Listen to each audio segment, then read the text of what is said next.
नवरात्रि के जवारे हमारी उन्नति, प्रगति, घर में सुख शांति का संकेत देते हैं। जितने हरे भरे खुशहाल जवारे होते हैं उतनी खुशहाल हमारी जिंदगी होती है। बहुत से लोग कमेंट करके पूछते हैं कि दीदी इस बार हमारे जवारे नहीं उगे, फफूंद लग गई, जवारे गल गए, सड़ गए। तो इस तरह की अगर आपकी भी कोई समस्या है तो आप जवारे उगाते समय कुछ बातों का ध्यान रखिए। आज की वीडियो आप पूरी देखिएगा ताकि आपको संपूर्ण जानकारी मिल सके और आपके जवारे भी इस बार हरे भरे, घने घने और बहुत ही खुशहाल हो।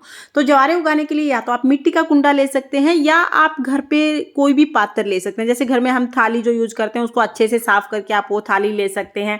बस जो भी पात्र लें वो किनारे वाला होना चाहिए, या फिर आप जो मिट्टी का कुंडा आता है वो ले सकते हैं। तो आपकी मर्जी है, आप जवारे इनमें से किसी भी चीज में उगा सकते हैं।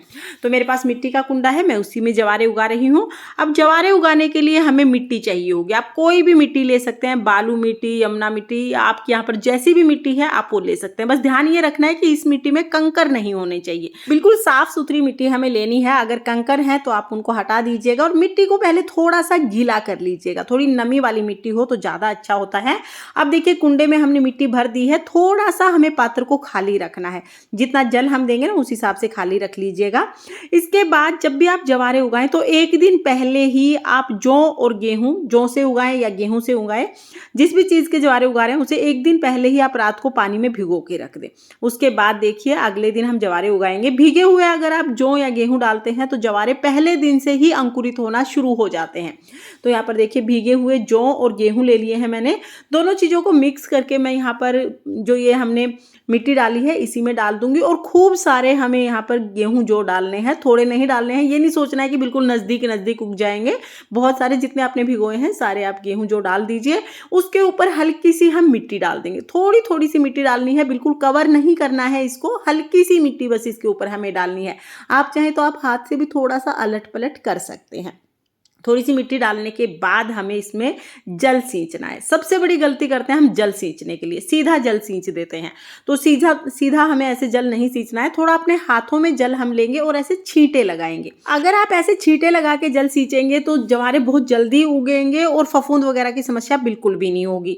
पहले कम से कम 2-3 दिन तक हमें दोनों टाइम इसी तरह से जवारे सींचने होते हैं। जब जवारे 4-5 इंच के हो जाएंगे उसके बाद आप सीधा जल सींच सकते हैं। तो देखिए इसी तरह से हाथों से छींटे लगाते हुए हम जल सींच देंगे। उसके बाद फिर हम तिलक करेंगे। नवरात्रि के जवारे उगा रहे हैं तो 9 तिलक आप जरूर कीजिएगा।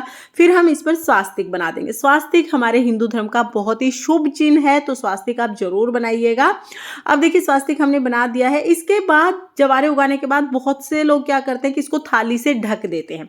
वैसे तो आप थाली से ढक सकते हैं, लेकिन इस टाइम पर ना नमी बहुत ज़्यादा है, थोड़ा विंटर शुरू हो गया है। अगर आप थाली से ढकते हैं तो फिर फफूंद लगने की समस्या हो जाती है। तो अभी शारदीय नवरात्रि में थाली से ढकने की जरूरत नहीं पड़ती है। ऐसे खुले ही अगर आप रखेंगे तो भी एक दिन में ही हमारे जवारे अंकुरित हो जाएंगे। हमें इतना ध्यान रखना है कि जवारे उगाने से पहले जौ या गेहूं जो है उसको आप पानी में भिगो के रखते हैं एक रात पहले और छींटे लगाकर जवारे सींचे। बस इतना ध्यान रखेंगे तो आपके जवारे बहुत ही हरे भरे और बहुत ही घने घने उगेंगे, जो कि आपकी खुशहाली का प्रतीक होंगे। मैं तो हमेशा ऐसे ही सरल तरीके से जवारे उगाती हूँ और मेरे जवारे बहुत ही हरे भरे उगते हैं। आप हर बार देखते हैं, इस बार आप भी इस तरह से जवारे उगाना और फिर मुझे बताना कि आपके जवारे कैसे उगे हैं। जय माता दी, राधे राधे।